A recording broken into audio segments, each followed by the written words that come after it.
अस्सलामु अलैकुम दोस्तों, welcome back to our channel find Urdu. आज हम एक अहम वर्ड इन्फ्लेमेशन के बारे में बात कर रहे हैं।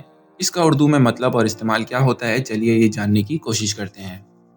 इन्फ्लेमेशन का मतलब होता है जब किसी हिस्से में जिस्म में सूजन हो जाए। ये एक नेचुरल प्रोसेस है जो बॉडी को इन्फेक्शन या इंजरी से बचाने का तरीका है। फॉर एग्जाम्पल, जब कोई चोट लगती है उस जगह पर इन्फ्लेमेशन हो जाती है जिसे हम सूजन कहते हैं। ये बॉडी का एक तरीका है कि वो अपने आप को ठीक करने में मदद करे। Inflammation is the body's natural response to injury और infection, signalling the healing process.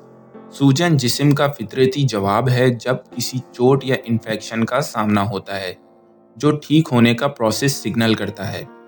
Chronic inflammation, if not addressed, can lead to various health issues, so it's important to seek medical advice. अगर सूजन को बराए करम ना लिया जाए तो ये मुख्तलिफ सेहती मसाइल का सबब बन सकता है, इसलिए मेडिकल मशवरा लेना अहम है। तो ये था इन्फ्लेमेशन लफ्ज़ का मतलब और उसके उर्दू में इस्तेमाल का एक छोटा सा ओवरव्यू। उम्मीद है आपको ये इन्फॉर्मेशन पसंद आई होगी। शुक्रिया।